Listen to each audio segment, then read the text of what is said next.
one of the things that I puzzled out a long while back and tried to adhere to the best of my ability was driven by exactly the concern that you're expressing, because I realized that the instinct for meaning is a genuine instinct, and it underlies even our attention. It's unbelievably deep. It's the deepest thing about us. Okay, but what about the search for meaning? That's that, or the experience meaning and the itself? search.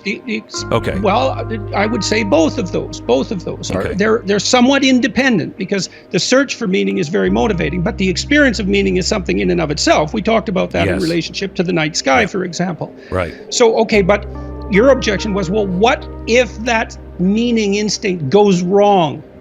It's like, yeah, what if? What if? Okay, how do you make it go wrong? Lie and see what happens.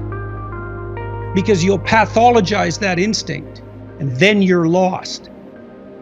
So if you understand that, there isn't anything more frightening than understanding that.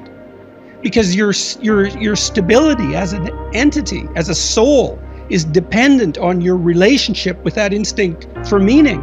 And if you pathologize that with deceit, you will find yourself in the hands of things that you do not want to be in the hands of. Put it that way. But So if you're... the argument today is there is no truth. Whose truth? It's my truth.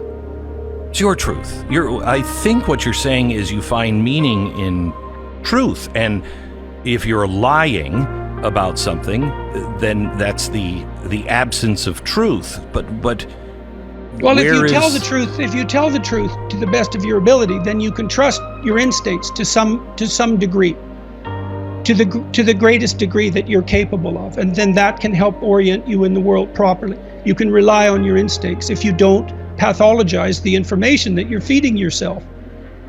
So, if you want to live in harmony with yourself, which you would assume to be somewhat desirable rather than Right. a hellish disharmony, then don't feed yourself what's indigestible, and certainly don't warp the world around you with deceit you know to be deceitful. It's extraordinarily damaging and dangerous.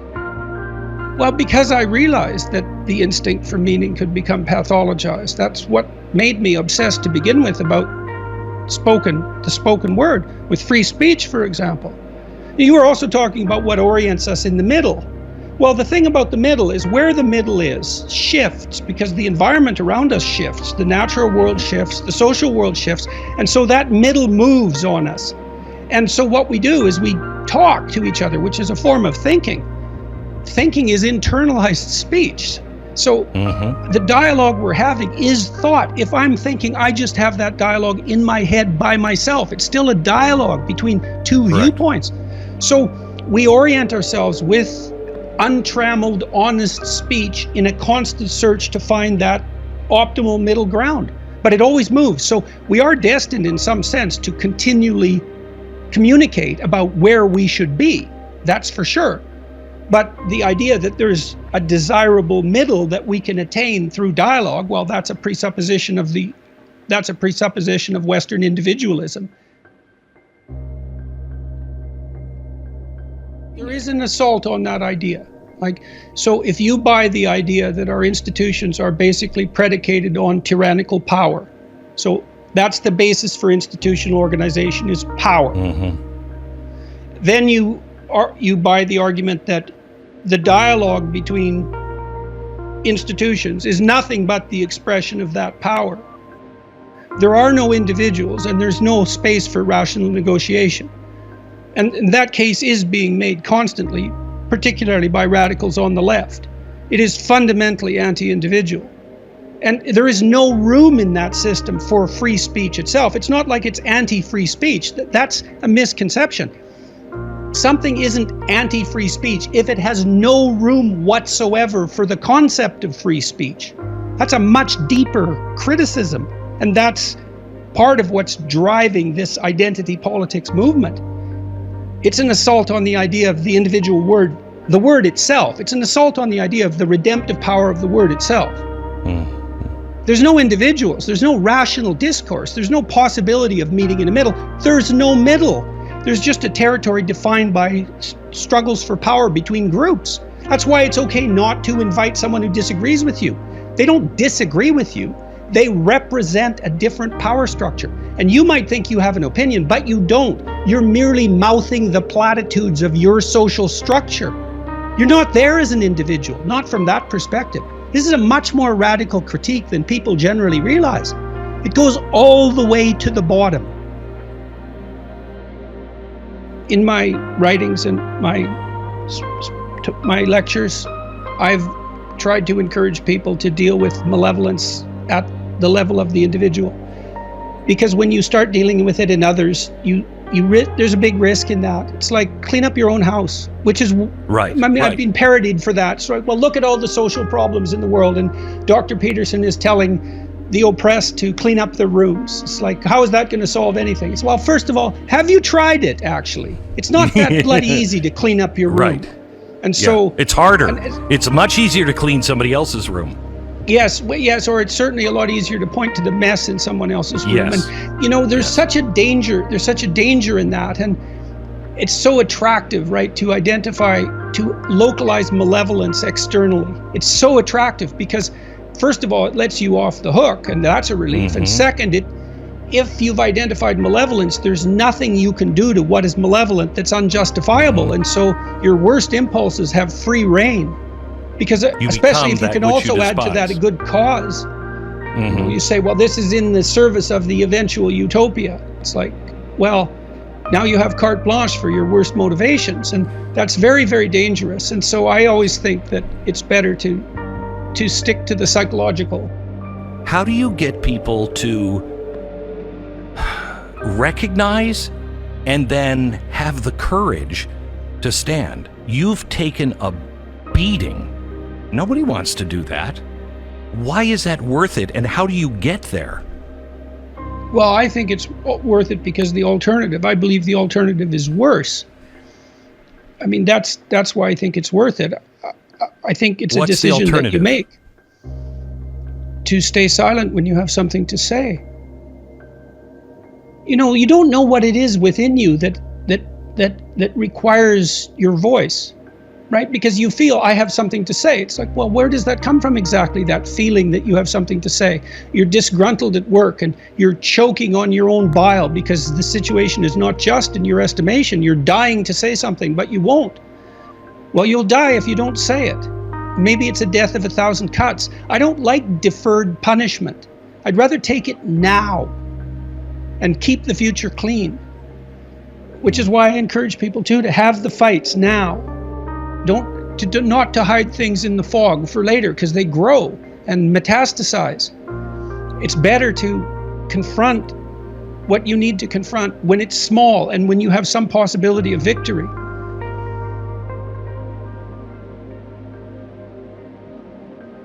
We have software online at a site called selfauthoring.com that helps people write an autobiography. And so they go through their lives, breaking their lives into epochs and identifying the most emotionally and practically significant events and detailing them. And that's all in an attempt to help people forget and to let go of uncertainty and threat and anxiety and, well, the whole panoply of negative emotions that their life memories might otherwise be contaminated with. And so you do that in therapy continually with people when you're talking about their past. And it isn't catharsis. The Freudians believed, for example, that if someone had a traumatic experience and then they were able to express the emotion that was associated with that experience, that would be curative. But it doesn't look like it's the expression of the emotion. It looks like it's the extraction of the significance of the event.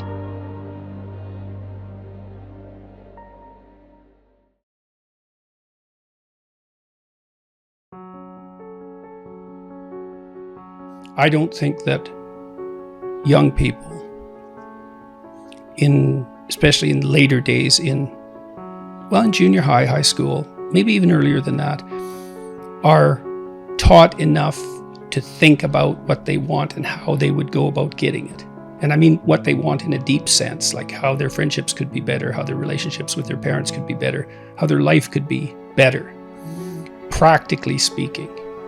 So we tried to design a program to help younger people do the self-authoring program, but my health interfered with that, and it fell by the wayside, unfortunately. But it's helpful for people to take stock of themselves and to chart a course.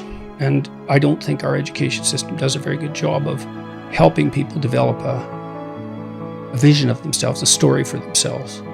And it's a problem because it also means that they're not ennobled or encouraged the way they should be. And I've seen this all constantly during my lectures, that people are so happy to be encouraged.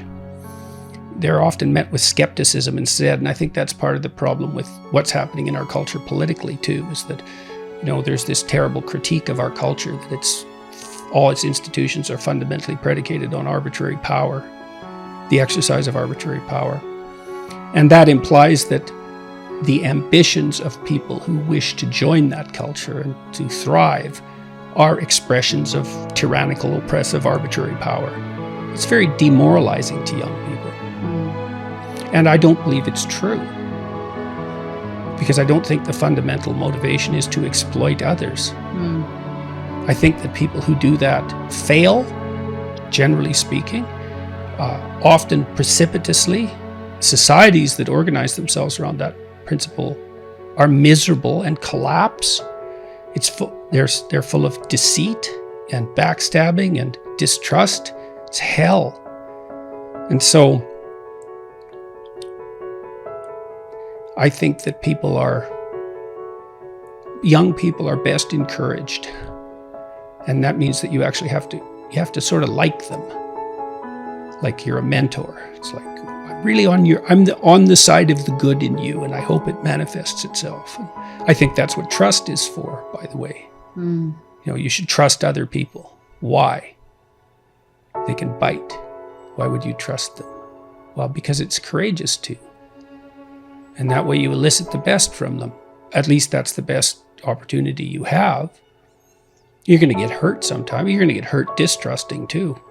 But societies without trust are hell on earth. So trusting that's for sure. Next generation, though, starts with you having it in the first place, right? That's sort of passing along those patterns. As if I don't trust anyone, I'm going to instill that in my child. Like, the world's not to be trusted.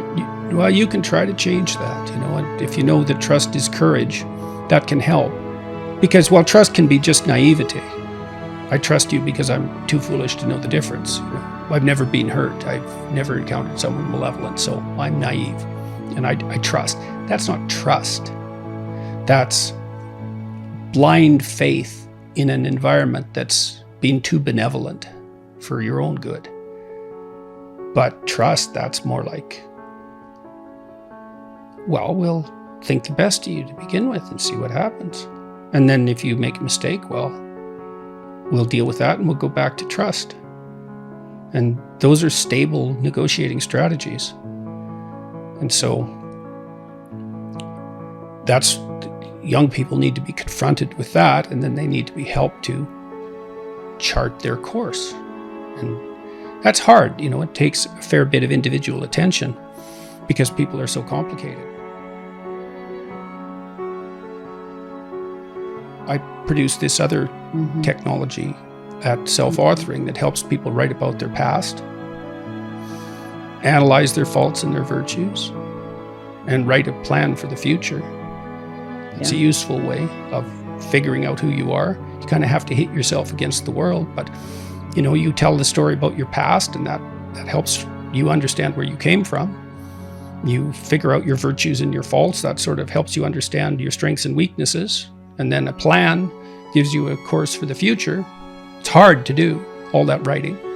But it's hard to blunder through life, too, without a plan. So it's hard either way.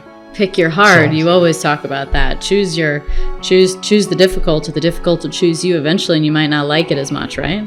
Yeah, when it's necessary. Like, I wouldn't say to go out of your way necessarily to make your life difficult, but if you have a difficult choice in front of you and it's either abandon what you should be doing or do the difficult thing, you're going to pay a price for abandonment.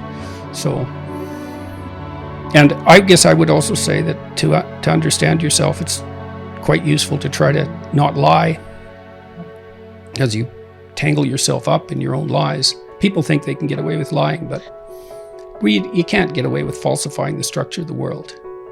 you're going to pay for it. I've never seen anybody get away with anything in my clinical practice.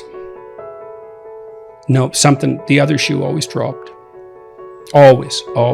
And unsurprisingly, if you drop a weight on your head, above your head, like it's fine until it hits you.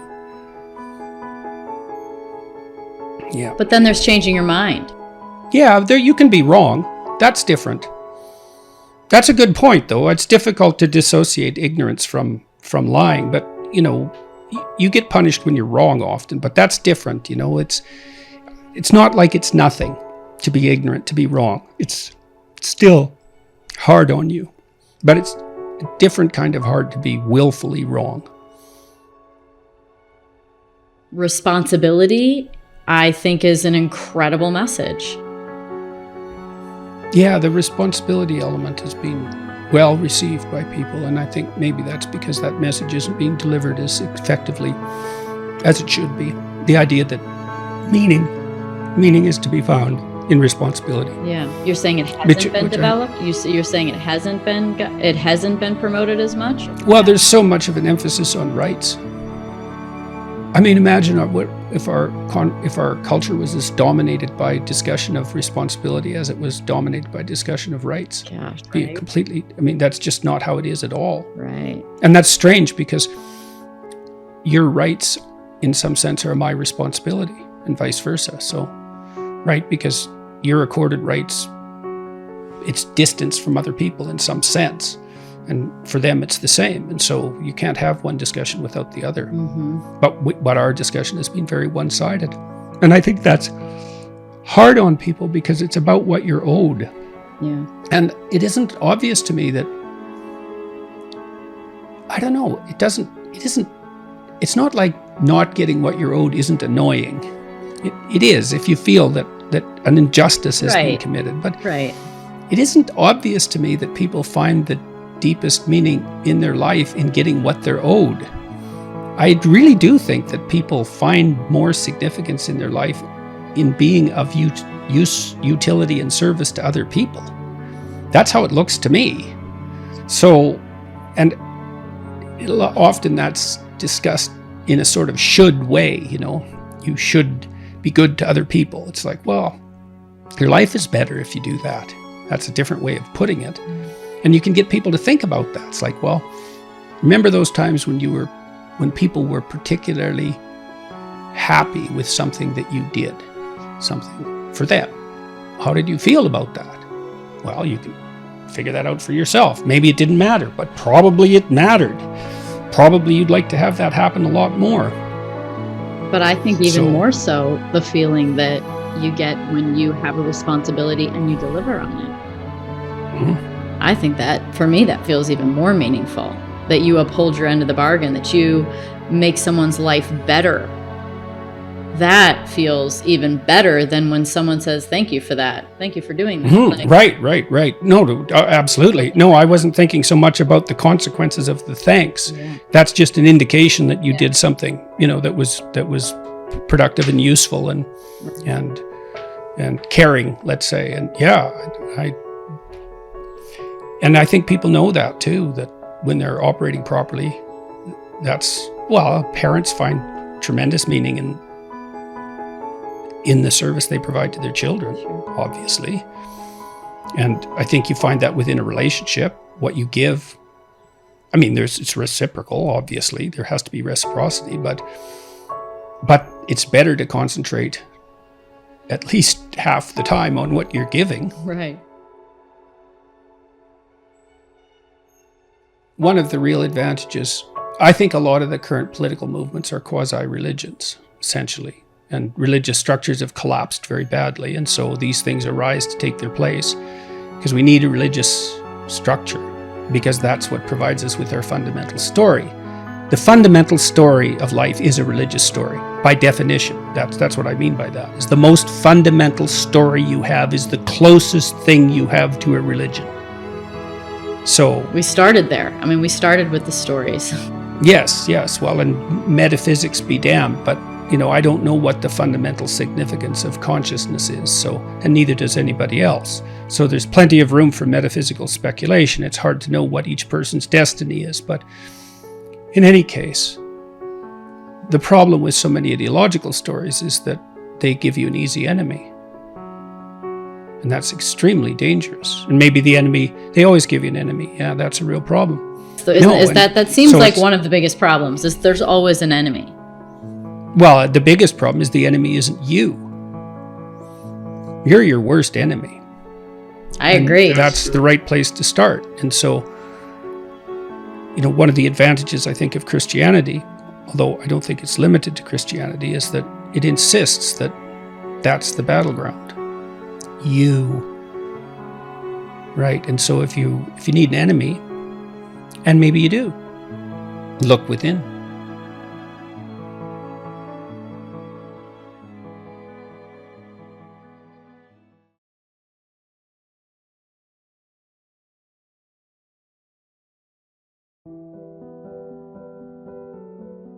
It doesn't look to me like pornography is really a very good idea. I don't think it's helping anyone. Now, there might be codicils to that, freedom of expression, some potential educational utility, the pleasure that's a consequence of sexual utilization of pornographic material. But I would still say, seeing all that it's not a net social good. It doesn't do the people who produce it or who consume it any good. And I don't believe that anyone feels like a better human being after utilizing pornography for sexual gratification. Now, you might say, well, that's because they've been shamed about sex since they're born, and and that's a consequence of our crooked culture. And in a utopian world, we wouldn't have that shame. And no, it's way more complicated than that. And I read something in one of the YouTube comments in my video the other day. I was talking to Abigail Schreier about the apparent fact that today's teenagers are having much less sex. One person commented that there's the shame that men feel when sex is a spectator sport rather than a participatory act. And then you think, well, the mere fact that you're watching two other people, one of whom isn't you, having sex instead of having sex, really implies something either about it implies something about your desirability. It's pretty hard to shake that, isn't it? Or your courage. Why is it that you're sitting there alone at night with your laptop on your lap? What the hell's wrong with you? Well, nothing. It's just we should dispense with sexual shame. It's like, no, probably not. That's probably not the answer. Effect of free and widely available pornography is having on young people, especially men in our society at this time? Well, I think it's like Treasure Island in Pinocchio. It's all pleasure with no responsibility. That's deadening. It's parasitical in a sense. And I don't mean that, I'm not making a value judgment. I mean, it's no wonder the young guys are caught up in this, because it's an unbelievably powerful technology. It drove the development of the internet, let's not forget, right? So it taps into one viciously primordial motivation. And so these guys are being blasted by what biologists call super stimuli all the time. So imagine that there's a biological stimulus that has an effect on you, and then you can magnify it. And the typical porn actress, not the amateurs, but the professionals, have their sexually provocative physical elements exaggerated. And so men are very visual in terms of their sexual processing. And so, you know, the guys are pulled into it, and they're pulled into it also by curiosity. But I think that ethically it's not good. It's not good. It's an easy out. That's the other thing, you know, is what you should be doing is going out and finding someone to have a relationship with. And if you can gratify yourself with no transformation, but let's say you can't find someone, well, then you might say that's an indication you should change. It is, in fact, an indication that you should change, because what better indication are you going to get than that no one wants to be intimate with you?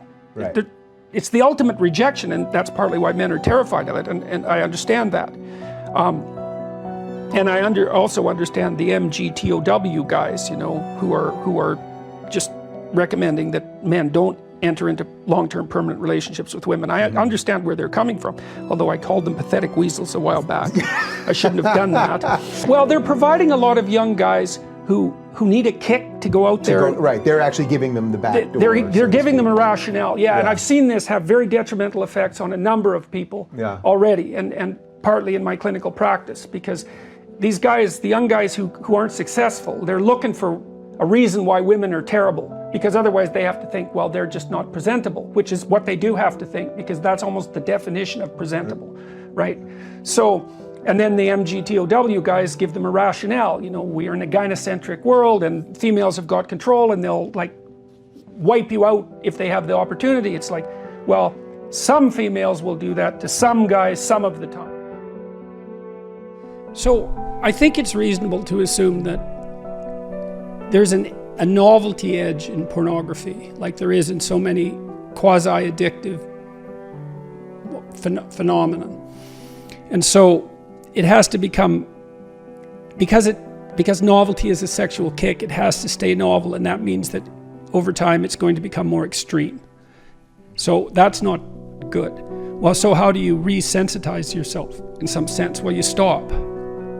You stop. And then hopefully you recover. And then you deprive yourself of that outlet, let's say. And you might say, well, you know, is that absolutely necessary? And maybe there's nothing wrong with pornography. It's like, well, I don't know, man. Like, have you ever really met a guy who is proud of that? Like, you know what I mean? That makes him feel like, I'm the guy, man. You know, I'm watching pornography and getting off. It's like, what a man. I don't believe anyone feels that. And to me, maybe I'm wrong. And to me, that's an indication that, yeah, we know. No, it's pretty cheap. It's cheap. It's easy. And, you know, I say that knowing that I believe the research evidence shows that if you introduce pornography into a community, that rates of sexual crime committed by men upon women actually decline. So there is perhaps some utility in the outlet. But, you know, that's a unidimensional analysis and doesn't take into account all the other effects of pornography. So, including the ones you described, and I think that those are real. It makes sense that they're real, you know, because it's super satiation, and it's a non-trivial technological problem. You know, it's now possible for young men to look at more beautiful nude women in one day than any man has ever seen, you know, prior to 10 years ago, 20 years ago, that any man in history had ever seen. That's not nothing. That's something. And to think that doesn't do anything to you, it's like, no, that likely does something to you. So don't substitute the false for the real, and don't underestimate the utility of deprivation. You know, what do we need to drive us forward to have the adventure of our life? You know, well, some deprivation, that's for sure. That heightens desire and drive, and maybe you need that. You're afraid to approach a woman. Well, you remove part of your drive with pornography, and so now you don't have that sexual urge to overcome that anxiety, and so you stay timid for your entire life. You know, maybe not, but maybe.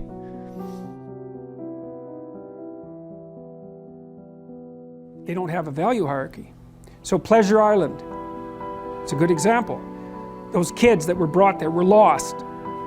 So they didn't have anywhere to go. They didn't have an identity.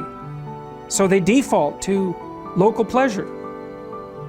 And that's better than none. Although the problem with local pleasure, well, as the narrative made clear, is that you better look out if you're impulsive, because it's going to kick back on you hard. And the reason is, you're only considering the immediate time frame.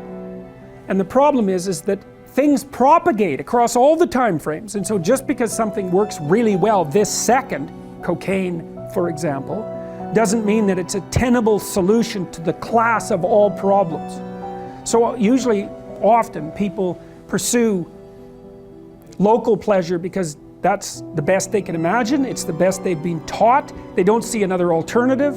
So it can be ignorance. It can be they don't want to adopt the responsibility, because part of the problem with working at every level of the hierarchy simultaneously is that it's like dancing to a very complex waltz, let's say. You have to be paying attention to a very large number of things simultaneously and doing things right. It requires responsibility. And so, it's a pain. It's a weight. Part of the reason people drink alcohol is to get rid of their responsibility. I mean, that's, you hear people drink because they have problems. It's like, no.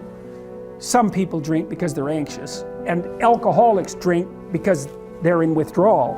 But young people drink because they're sick and tired of being responsible, because it's annoying.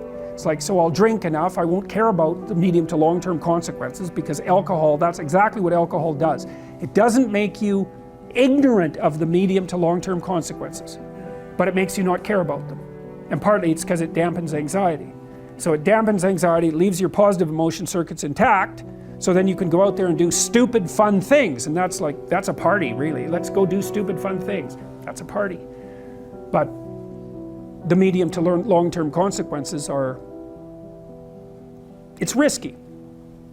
It doesn't mean you shouldn't do it, but it's risky. So, yeah, they don't know better. That's the answer, I would say.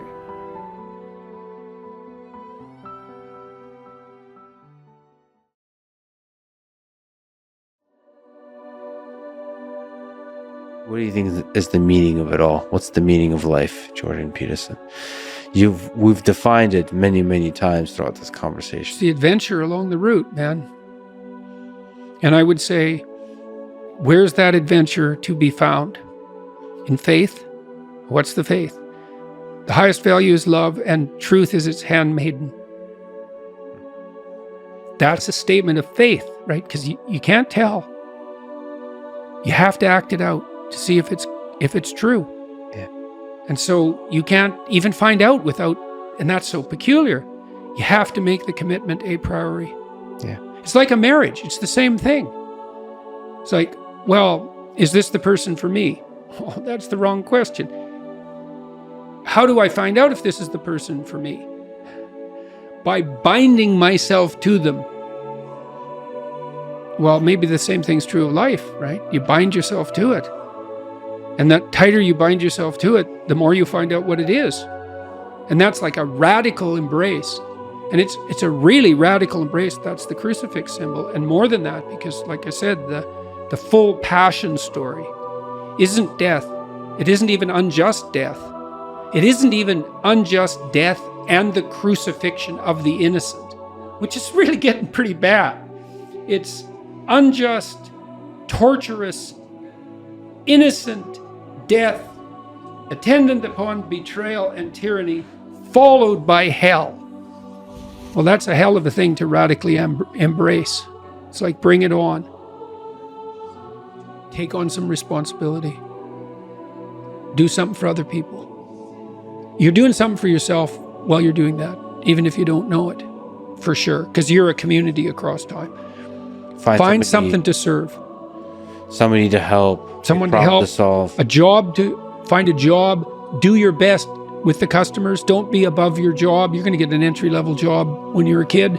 Well, what else would you want? You want to be the boss? What do you know? You don't know anything. You could be the boss of your job.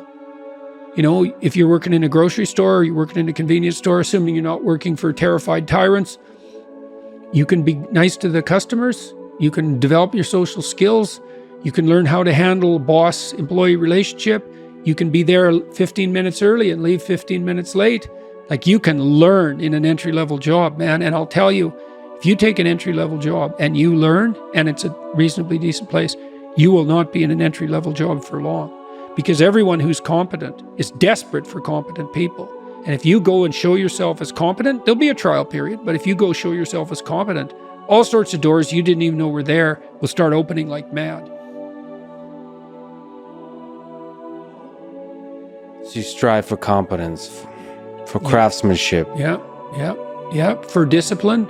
You know, I mean, I said in one of the chapters in my books is is focused on putting your house in order. It's like, well, how do you start?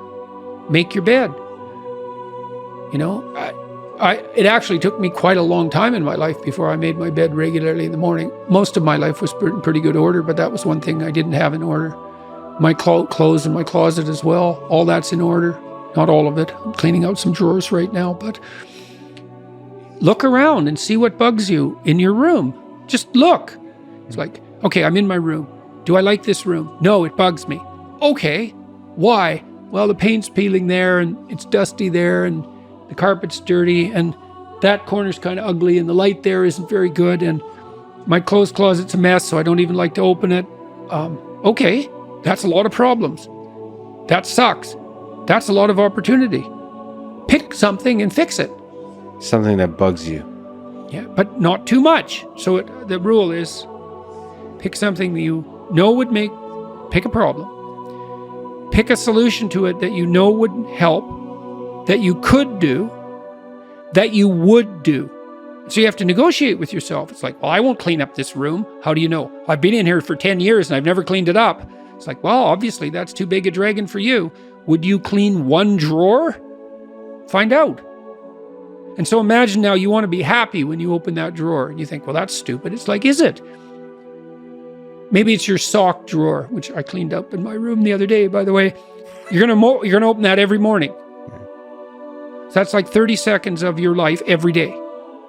Okay, so that's 3 minutes a week. That's 12 minutes a month. That's 2 hours a year.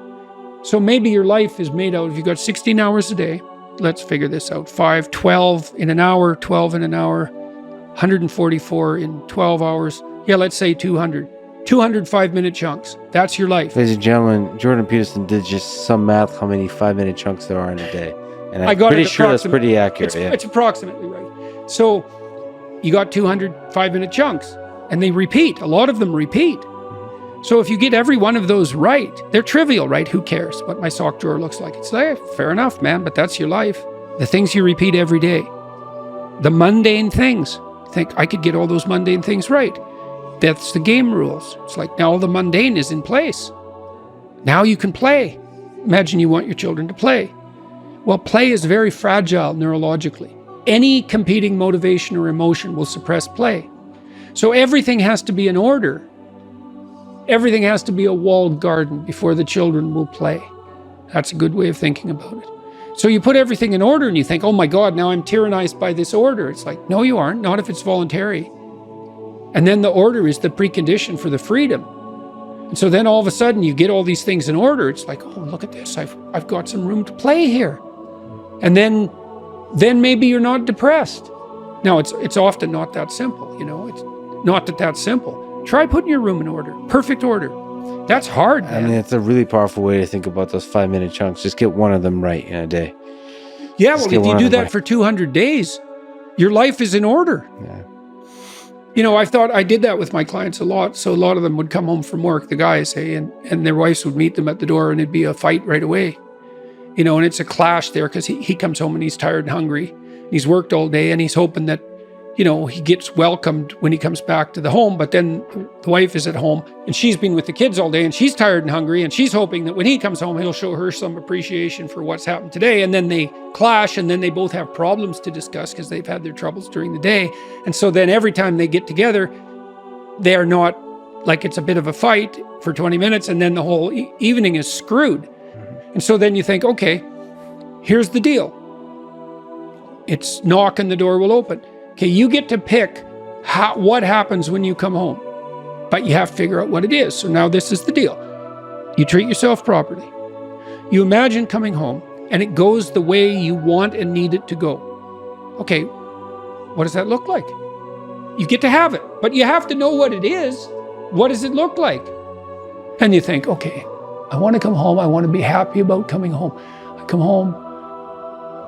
I open the door. I say, hello, honey, I'm home. My wife says, hi, it's so nice to hear your voice. She comes up. She says, hi, dear. She gives you a hug. She says, how was your day? And you say, well, we'll sit and talk about that. How was your day? Well, we'll sit and talk about that. Do you need something to eat? Probably. let's go sit and talk about our day. It's like, that sounds pretty good. That sounds pretty good. Might not be perfect, but sounds a hell of a lot better than what we're doing now. So how about we go talk to your wife. Say, okay, this is what's happening when I come home. I would like it to be better. What would you like to have happen if you could have what you wanted? And so she sits down and she thinks, okay, if he comes home, what do I want to have happen? And then now you got two visions and you say, well, what would you like? And you listen and she says, what would you like? And you tell her, and then you think, okay, now how can we bring these visions together? So not only do we both get what we want, but because we've brought them together, we even get more than we want. Well, who wouldn't agree to that unless they were aiming down? And that's so exciting. It's not a compromise. It's a union of ideals that even makes a better ideal.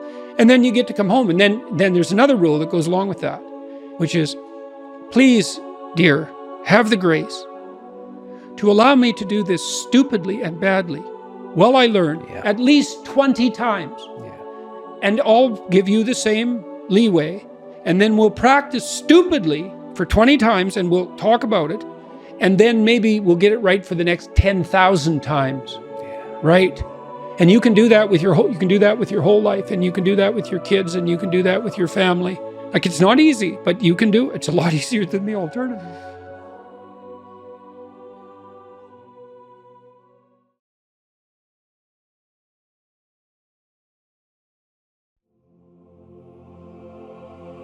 Why don't you set your family right?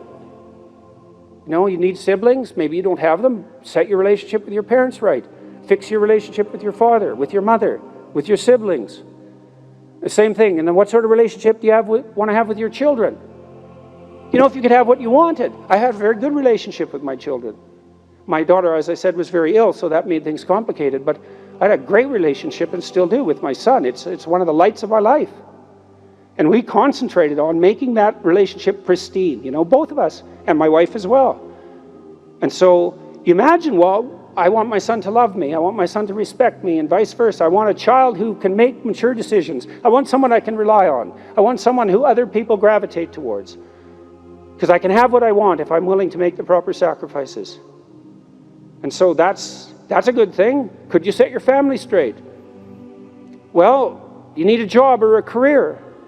So what can you offer, and what can you bring the world in that regard? And then I would say, well, if you're thinking about career success in this Tower of Babel manner, then that's a temptation. But you might think, well, how much good could I do if I had the opportunity in the shortest possible period of time, if I went all in? And then there's an aim, man, there's an aim. And then you might think, well, what would that look like? You know, if I was a light to my community, if I was a light to the people I work with, who would I be if I was like that? And then you can conceptualize that, and you can see when you deviate from it, and why couldn't you correct for the deviations and move towards that? And then you might say, well, are you going to make productive use of your time outside of work? Productive and generous use of your time? Productive, generous, and meaningful use of your time. How about that? You're going to control your susceptibility to temptation, regulate your alcohol and drug use, because alcoholism takes out lots of people. Regulate your sexual temptation. You can control yourself for some reason that's worth controlling yourself for. You know, because there's something to being sybaritic. There's at least the momentary pleasure. It's not nothing. And you're not going to sacrifice that, if you have any sense, unless you sacrifice it to something clearly better. Get your goals straight and continue to practice every day. And if you're not succeeding, then make your goals slightly smaller. You want to make your goals large enough so that they challenge you, but small enough so that you have a reasonable probability of succeeding at them on a day-to-day basis. And then you have to also understand that if you fail on a given day, like let's say you're trying to quit smoking and you quit for 2 weeks, and then you have a cigarette and you think, oh my God, now I've screwed it up. I'm not quitting anymore. You smoke a whole pack of cigarettes. It's like, well, there's a couple of mistakes there. And one is, well, just because you had a cigarette doesn't mean you failed. It just means that you had a cigarette. You can start stopping again the next day. And the fact that you had one cigarette in the last 2 weeks is a hell of a lot better than the 2 weeks that you had before that. And so you've got to be realistically humble. You've got to be ambitious enough in your goals so that you're pursuing something that you regard as truly meaningful and worthwhile. and maybe you can judge that to some degree if you think about someone you love attempting the same thing and think about how you would feel if they managed it. And if you would feel good, then that's probably a good, what would you say? That would be a good evaluation strategy to use on yourself. So you want your goals to be of sufficient nobility so that you can live with yourself properly if you're pursuing them, but you want them to be small enough so that you have a reasonable probability of implementing. I had lots of clients and students who were chaotic in their orientation to life. They didn't know what to do, and they didn't know what to do about not knowing what to do. It's like, I don't know what to do with my life, and I don't know what to do about my ignorance.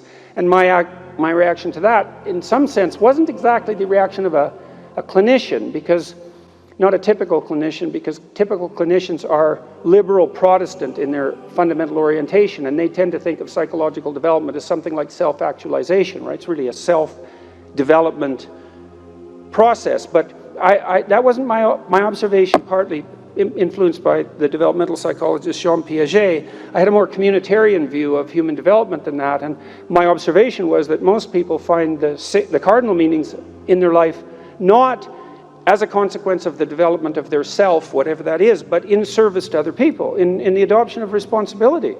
Because you're told, be responsible, and it's a finger-wagging thing again, that if you were a good person, you be responsible, you do your duty. But no one ever says, well, because that's where you find the abiding meaning in your life, and you need that meaning to sustain you through suffering. And that's definitely the case. I was very ill for a number of years, and a lot of what got me through that wasn't my own special nature, let's say, but the support of my family and the support of my friends and the support of the broader community made a huge difference, not only psychologically, because I knew people were supporting me, but also practically. You build yourself a community. You sacrifice yourself in the service of other people, not so much because you should, although you should, but because that is where meaning is to be found, and you need a deep meaning to sustain you through tragedy. That's the arc. And you find that deep meaning, and there's a notion that it's better to give to receive than to receive, and it sounds like a Hallmark greeting card in some sense.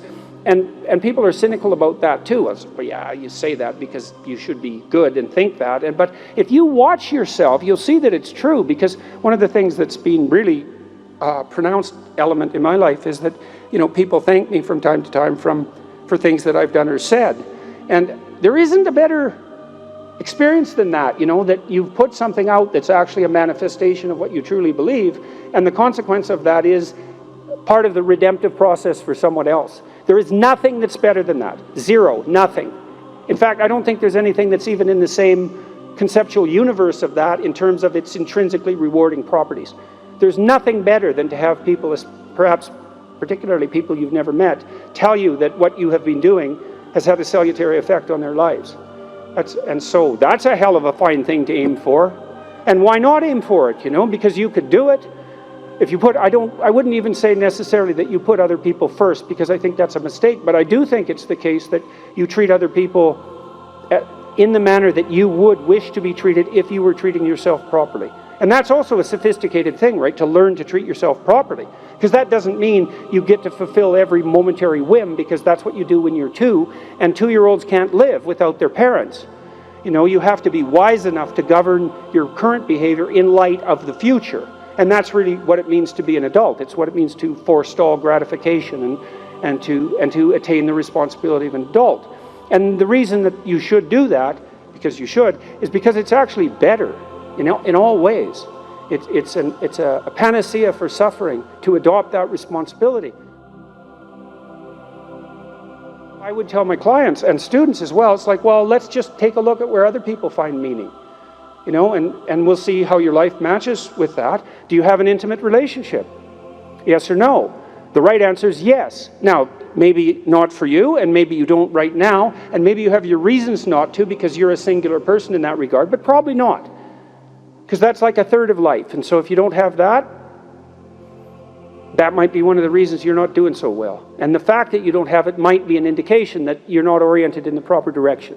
Oh, I can give you an example of that. I had many people question me when I was just on tour. This is a question that came up quite rapidly, often in the Q&A sessions. how do I find the right person when I'm dating? How do I find the person who's right for me when I'm dating? And I got that, or on the internet, I got that question like 3 times in a row, and I thought, because I always think this, what about that question? What's wrong with that question? Something wrong with that question. How do I conduct myself so that I am the best possible partner? Now that's a whole different, right? That's a whole different conceptual universe, and virtually no one ever asked that question. And I would say, well, if you want an answer to the first question, which is how do I find the person who's right for me, you actually start by asking the second question, which is what can I bring to the table for someone else? And if you're really good at bringing something to the table for someone else, hey man, people might be lining up to be your partner. And if they're not, then you might think, well, maybe I'm just not bringing the right thing to the table. And that's worth thinking, especially if you're desperate, you're lost, and you're alone. It's like, maybe I got this wrong. And I usually sort of top that with the suggestion that even if you did find the person who was perfect for you, and they're that perfect, what makes you think they wouldn't take one look at you and run screaming away? And they likely would if they were that perfect, because, really, are you that much of a catch? And if you think you are, that might be part of the problem.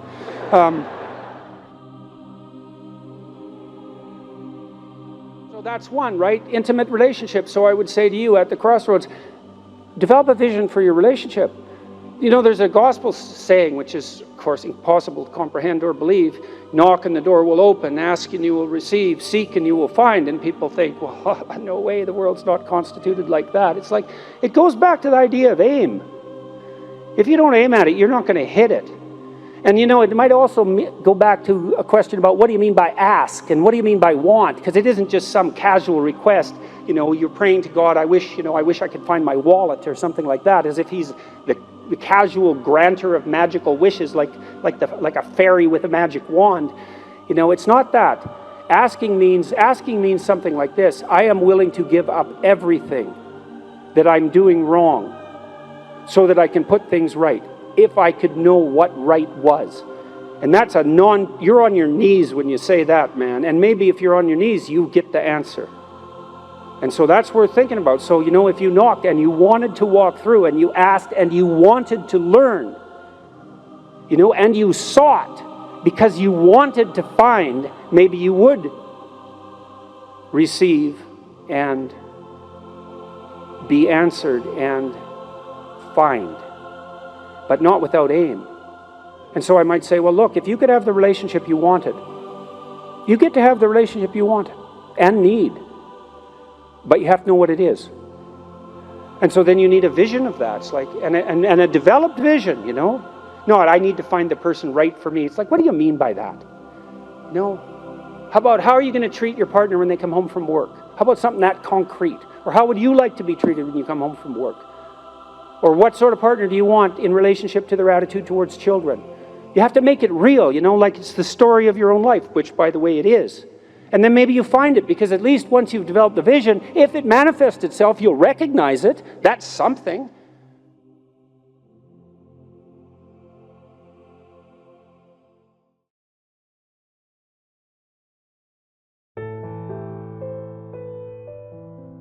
There's always parts of yourself that you can overcome.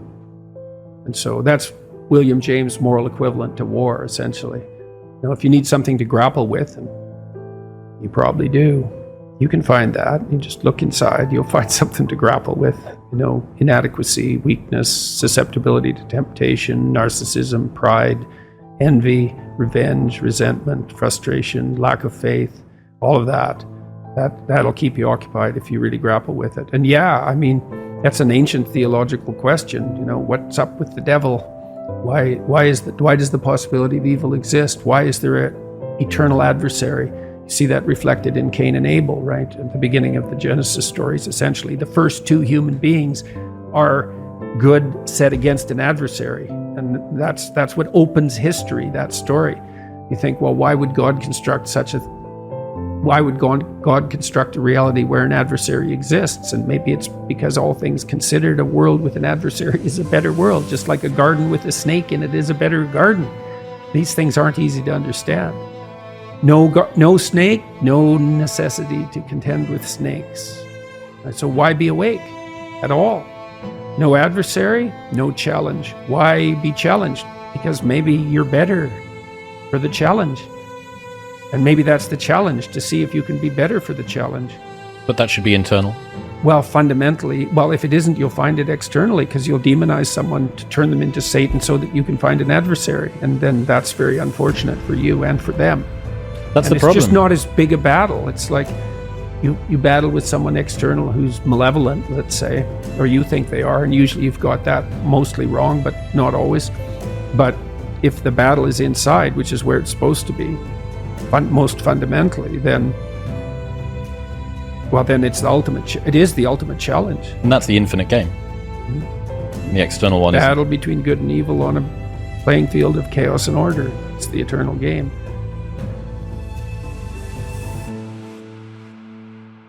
And, you can play that out in the external world, but part of what the religious enterprise is about, and the Christians have really contributed to this, is the notion that sacred battle is fundamentally spiritual, which is to say, in some sense, fundamentally psychological. It's to be fought on the battleground of the soul, internally. It's a subjective issue. How do you defeat evil? You defeat the evil in your own heart. That is how you do it. And so if that's all being acted out for you in the world, well, you've misplaced Satan. That's a good way of thinking about it. This is another weakness, I think, of the atheistic position, because it's pretty hard. It's easy in some sense to dispense with belief in the highest good, but it's not so easy to dispense with belief in evil. So that's a big problem. So then where do you localize it? And you can find evidence of it everywhere, certainly in institutions. I mean, that's the whole systemic racism, corrupt patriarchy narrative, is that Satan is to be found at the core of our institutions. And to some degree, that's true, because everything we do is corrupt to some degree. And so then do you fight it sociologically? You're the good person and the institution is Satan? So you're so good, are you? You're so sure of that, are you? You've got everything in order, do you?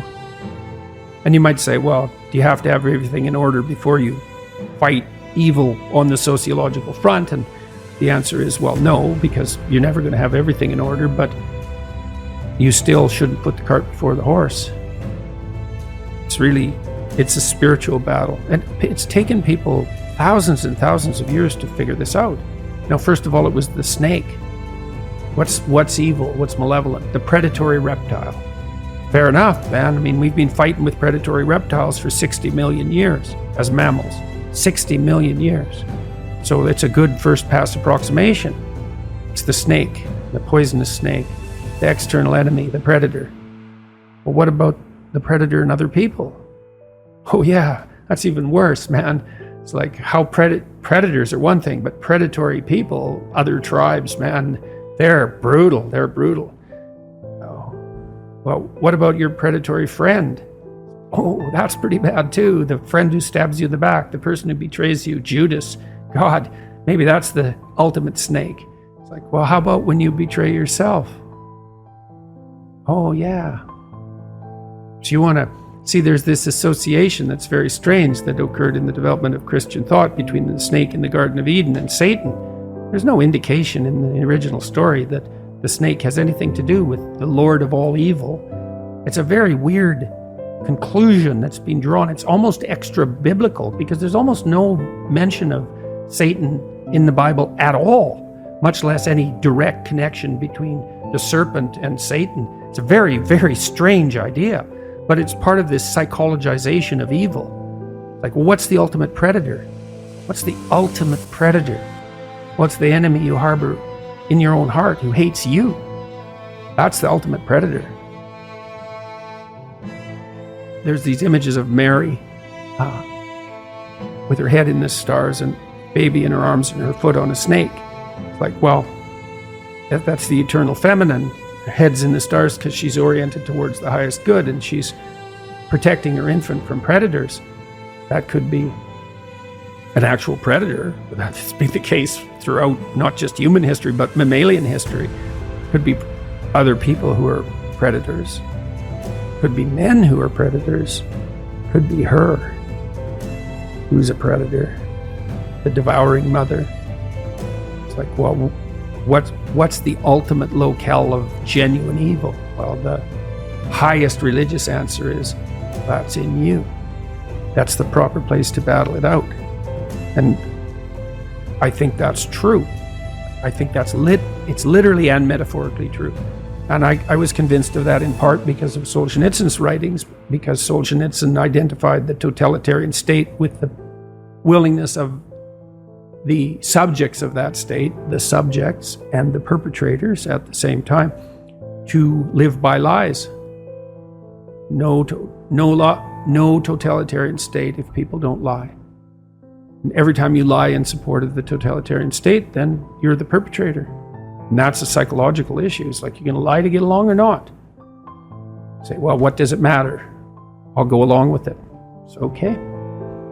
We'll see how it matters, because it matters. And that's all a psychodrama as far as I'm concerned. Fundamentally, when it's properly placed. You've got plenty of problems to take care of on your own front. And that's where you should concentrate your efforts. If you were 100% certain that there was no afterlife, would you still be able to preach that there's a positive meaning in life? If you were 100% certain. Some atheists seem to be 100% certain, and yet they still preach that there's some positive meaning to life. Would you be one of those, or would you turn into Cain, so cynical? I think that, well, as far as I'm concerned, one of the things I learned from studying 20th century history is that, like, even if you take the most cynical of ideas, let's say that life is irredeemable suffering and perhaps isn't even justified because of that, it still seems to me that you have an ethical duty, let's say, to live in a manner that reduces that to the degree that that's possible. And I think that can be experienced as meaningful in some sense independently of the transcendent context. Now, I don't exactly know how to strip off the transcendent context, because one of the things I would say that's happened to me is, because I've spent so much time looking at the horrible things that people have done, is that it's like Jung said that this is one of his famous quotes. He said, "No tree can reach up to heaven unless its roots reach down to hell." And so as I've dug deeper into the depravity of human beings, my sense of the possibility of human beings has also grown, what would you say, in proportion. And until I've become convinced, actually, that good is a more powerful force than evil, even though evil is an unbelievably powerful force. And so I can't really strip the transcendent away. Now, what bearing that has on eternity, say on an afterlife, I mean, I can't say anything about that. The only thing I guess I can say is that there are many things about being that we don't understand in the least. And we don't understand the nature of consciousness or the nature of time. So I wouldn't despair about that. But yes, I think that life can still be meaningful without there being a necessity of an afterlife.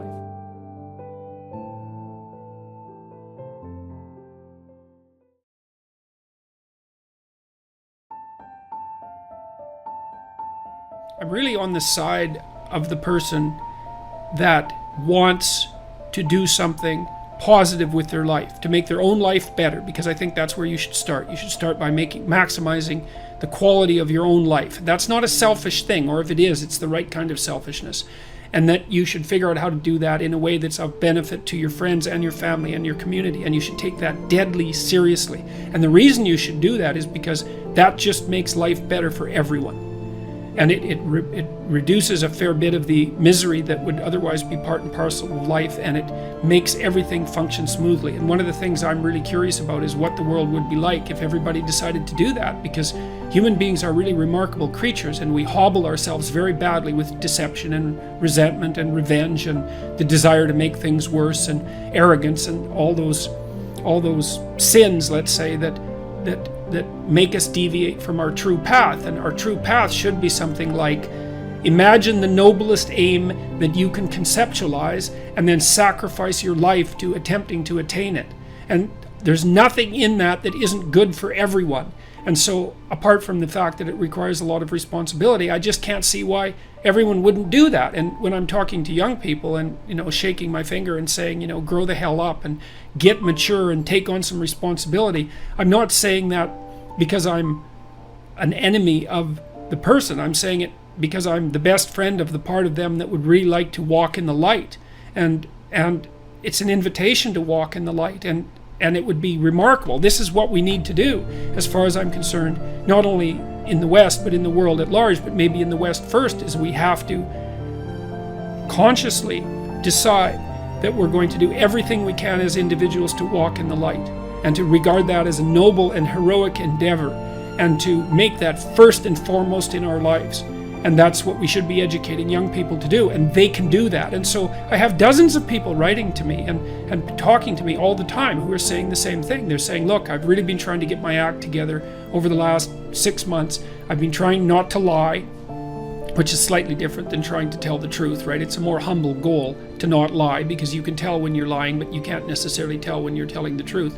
And I've been coming up with a plan, and I've been trying to discipline myself, and I've been cleaning up my room, which is like a nice humble act that involves transforming chaos into order. And they write and say, God, things are just working out way better for me. It's like, whoa, do it, man. That's just, you keep that up for 15 years and you'll be unbeatable. And that's what we should be convincing young people to be, is to be unbeatable.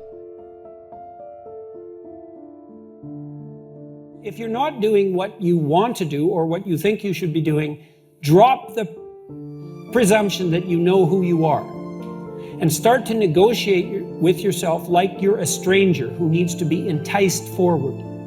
Because you don't know who you are, especially if you're not able to regulate your behavior, because that's evidence that you don't know who you are. Something is driving the ship.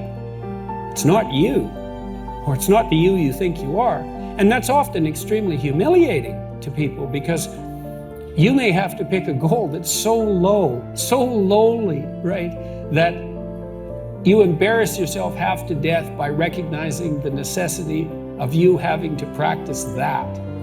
But the upside of that is that improvement, incremental improvement, scales exponentially. So even if you have to start somewhere really trivially, man, once you start, you can really scale up quickly. And so, and with an exponential increase, which I think improvement is, the trajectory of improvement is characterized by a power law function. It doesn't really matter where you start if you're doubling. Look, think you get 1% better a week. That's not that high a goal, right? Maybe you could get rid of 1% of your stupidity and malevolence a week, or maybe every 2 weeks. Because that compounds in 3 years, you are a completely different person. And it doesn't end there. So even if you're starting with, the horrible mixed bag of catastrophes that you actually are, if you're diligent in your attempts to rectify your errors and to aim higher, man. And then with regards to your goals, let's say you don't know what to do. Well, maybe you're high in openness, and so you're pulled in all sorts of directions, or maybe you're low in conscientiousness, or you're confused because you're anxious, or you haven't had any direction, you haven't had good mentoring, etc., etc. There's lots of reasons. Well, I would say, pick something, right? Pick something, a nameable goal, and then try to implement it. And what'll happen is, you'll learn a lot by trying to implement it. And one of the things you might learn is what a slightly better goal might be. Because if you try something diligently and you succeed or you fail, you're going to learn from the effort expended in the detailed implementation of the goal is going to inform you. It'll also transform you physiologically. It does that at a very basic level, neurophysiological level. You will be slightly different as a consequence of the attempt. And what that'll mean is that the next goal you pick will be a little more suited to you. And so it's this kind of pathway, right? It's like maybe the goal you should be attaining is here, but you don't know that because you're clueless. And so you aim there. Well, it's better than there. And it's not nothing. It's not cessation of movement. And, if you're supposed to go there and you go here, but you walk diligently towards it, you're a little closer once you get to here than you were here. And it's this oscillating self-corrective process that leads you to the final star. And you have to be willing to engage in erroneous experimentation to to manage that, but it is a self-correcting process. And so one of the things I always talk to my clients about is, well, let's try something, you know, and we'll reserve to ourselves the right to alter our trajectory. And then I would use as a corrective there, because you might say, well, how do you know when you're not just giving up, right? Instead of thinking maybe you need a different goal. And I would say, well, you can, if you're really concerned about your proclivity for self-deception, you can enter into a contract with yourself that you won't replace any goal you've set with a goal that's easier.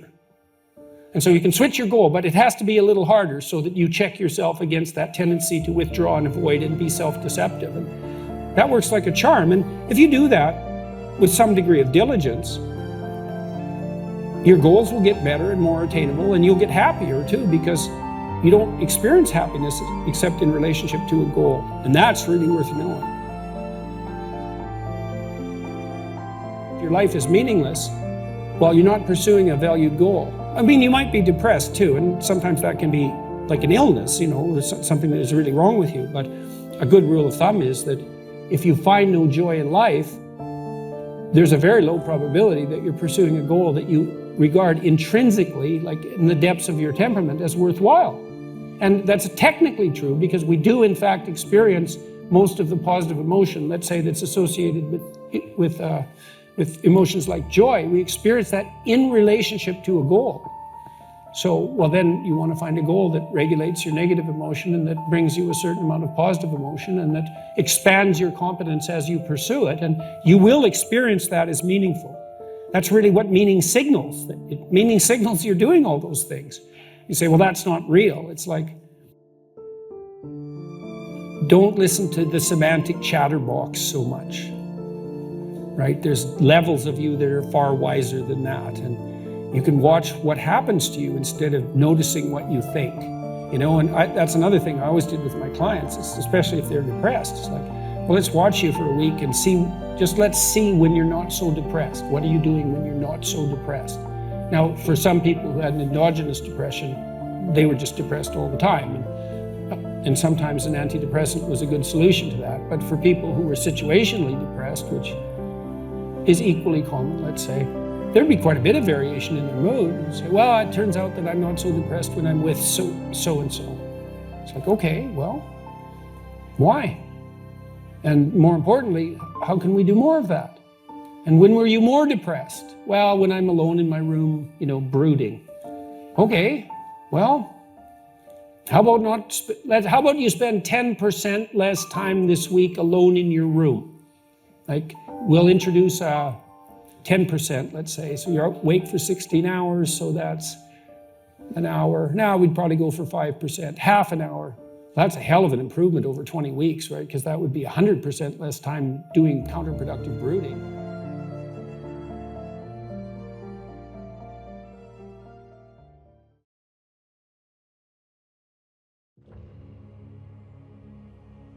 If you know what you want, then you know when you're failing. If you don't allow yourself to know what you want, you can keep that foggy. If you don't set out the conditions for your success, then you can avoid your responsibility, because again, that's not clear. And the problem with wanting something is that in all probability, you're going to have to work for it. You're going to have to make sacrifices. And it's certainly possible that you want to avoid that. You might be afraid to make it clear because other people could deny it to you too, which is something I write about a fair bit in that chapter.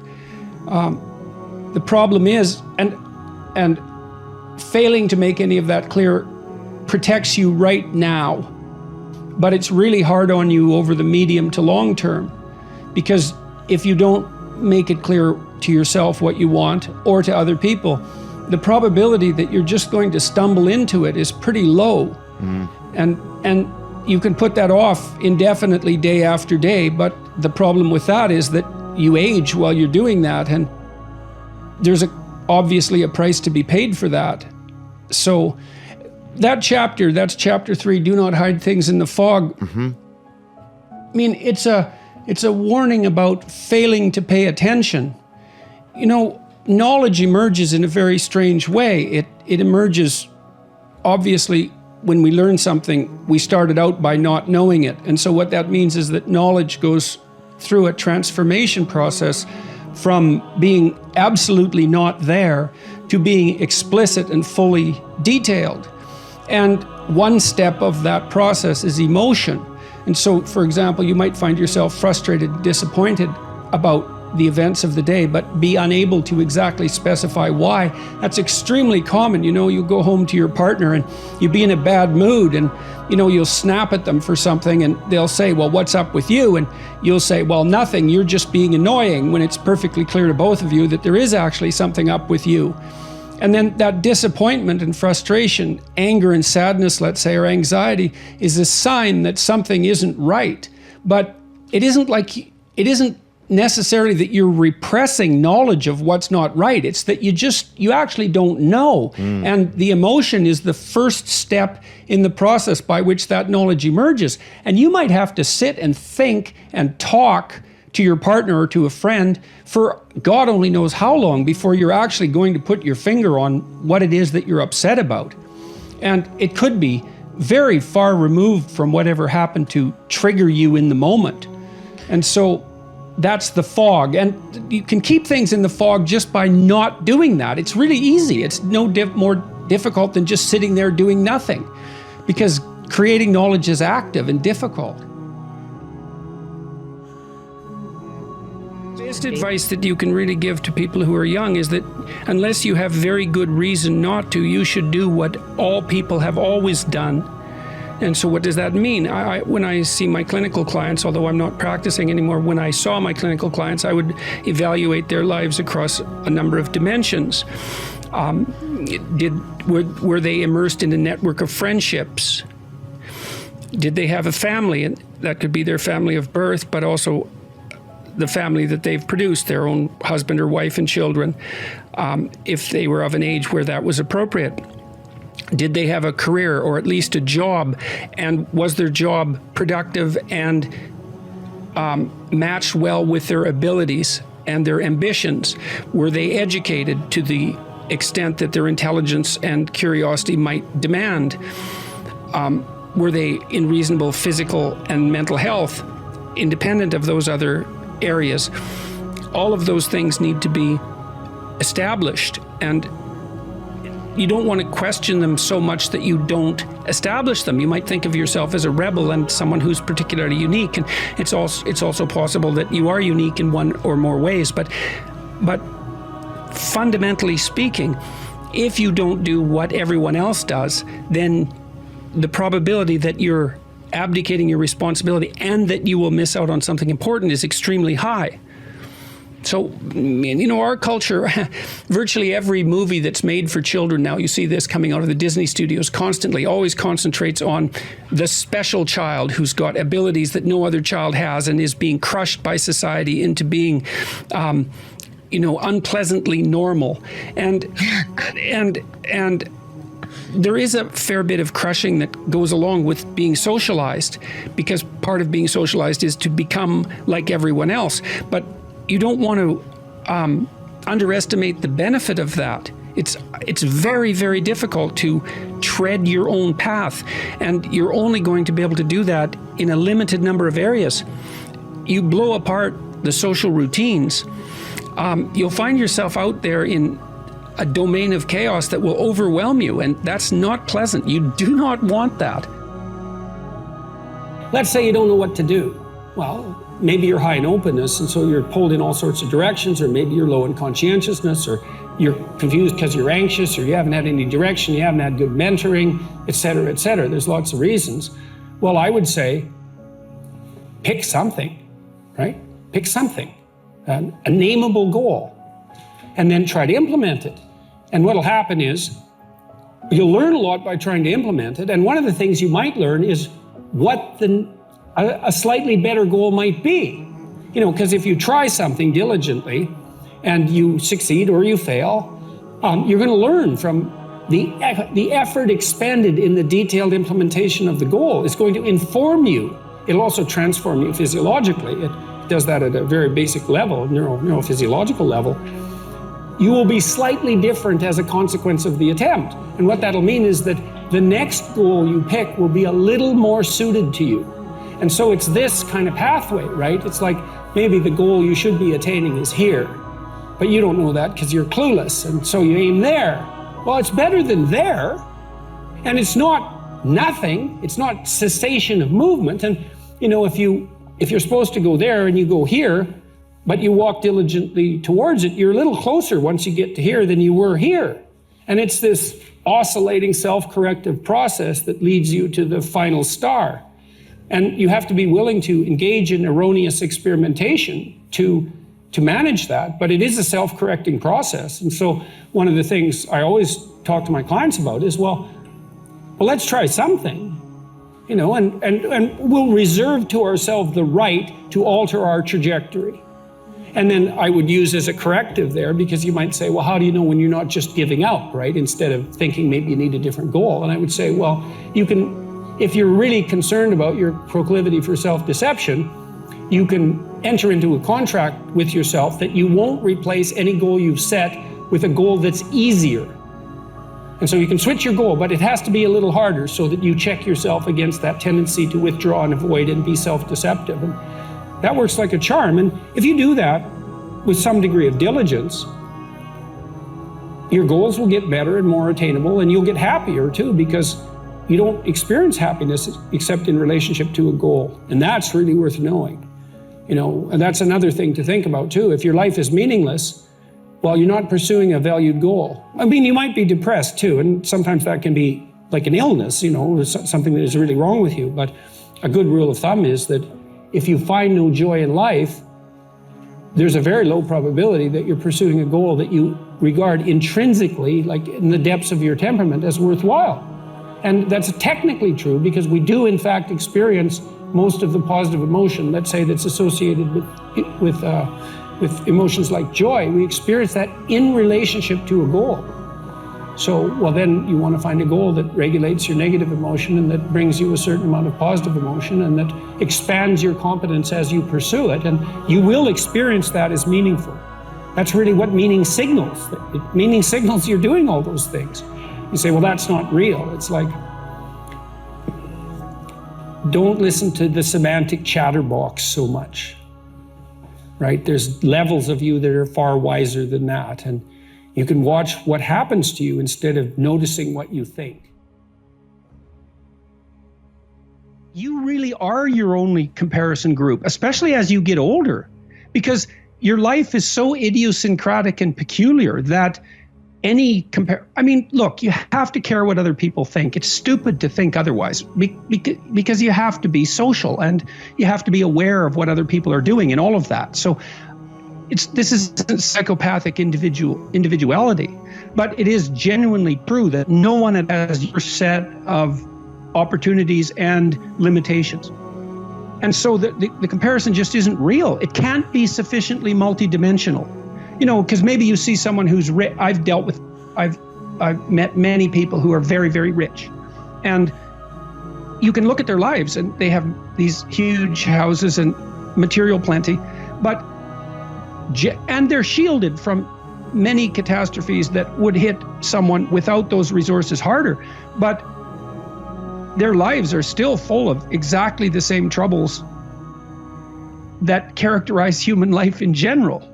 And so you compare yourself on one dimension. You don't see, well, the person's worked 80 hours a week for 40 years and it's blown all his relationships out of the water. It's like, yes, he's rich, but he's also old now. You know, he's 60. And one of the best predictors of wealth is age. You know, really, do you want to be young and poor or old and rich? It's like, I'd pick young and poor because you can't buy youth. And so, and that's something that's worth considering, but you don't know what burdens the people you're jealous of are carrying. So leave it be. It's not helpful to you to be envious.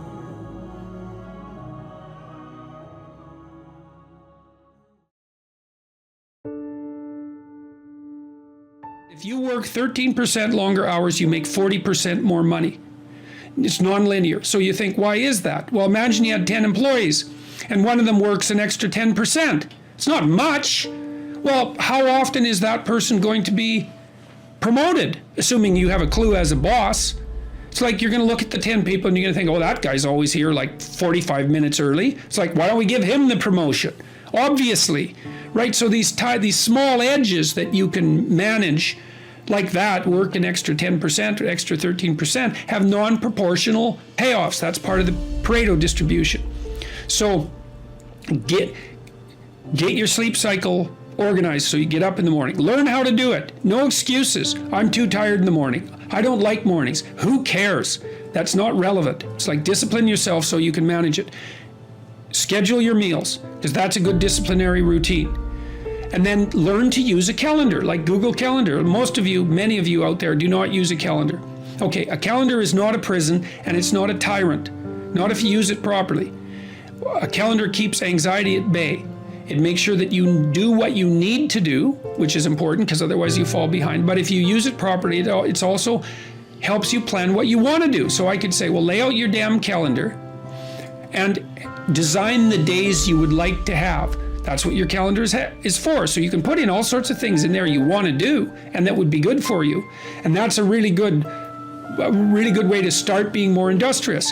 Make a plan. You need a plan for 3 years. You need a plan for the next year. You need a plan for the next 6 months. You need a plan for the next 3 months. You need a plan for the week. You need a plan for the day. You need a plan for the hour. All of that. I make lists constantly of what I have to do. And they're like daily, weekly, monthly, yearly. Right now, I can't look out more than about 6 months, because my life is too complicated and chaotic. But you need a vision of who you could be, what character you could have. 3 to 5 years out, you can't go much farther than that because life is too unpredictable, I think, to make vision that's longer term than that subject to, there's too much chance associated with it to spend a lot of time on. Maybe you can stretch it to 5 years, and in rare cases, you can have a 10-year goal, but it has to be pretty low resolution. But you want plans at all those levels of resolution. You want to write the things down. And because what are you going to do? You're going to stumble around and get what you need? You're going to stumble around and be useful to other people? And it's useful to be useful to other people, They want to work with you then. They want to do things with you. They want to have you around. They trust you. They open up opportunities for you. And if you stumble around like you're blind, you're not going to get anywhere. And then you're going to suffer. And then you're going to be bitter. And then you're going to be cruel. So that's hell. That's a bad outcome. So unless you want that, don't aim for it. Or aim for the opposite, because that's how you get out of it. Make a plan, man. So when I was doing my clinical work, which I did a lot of career work with my clients, both at a beginner level, I would say, like really a beginner level, with people who had no employment whatsoever, no history of employment, who were undereducated and who lacked every skill you could possibly imagine. So these were people who were really in dire straits, up to people who were operating at the top of their profession, but who could still strategize forward. And so, for example, let's say you're at a dead end in your job. Okay, so I don't find my work meaningful. All right, so that's a problem statement. It's like, well, why not? I find the work I do repetitive and boring and without spirit. I have a bad relationship or a neutral relationship with my boss who doesn't know who I am. I have problems with coworkers. All of that needs to be differentiated, right, and analyzed in detail. So we might say, for example, let's say you believe that you're undervalued at work, and maybe you are. What you need to do is you have something to say, and we would have to figure out what it is that you have to say. But it would be some variant of, I'm bringing more value to the table than I am being compensated for, and that's demoralizing me. And it's also not good for you being my boss, because if I'm actually more valuable than is being recognized, then the fact that you're not valuing me properly means that I will become demoralized, I won't work properly, and you won't get the best out of me. So it's bad for both of us. And if your boss is in principle not amenable to such a discussion, then what you should seriously consider doing is finding another job. Okay, so let's say we're going to set you up for this. Okay, this isn't like next week's enterprise, man. This is your life. So the first thing I would ask is, well, do you have your resume or CV in order? Well, I haven't typed it up for 3 years.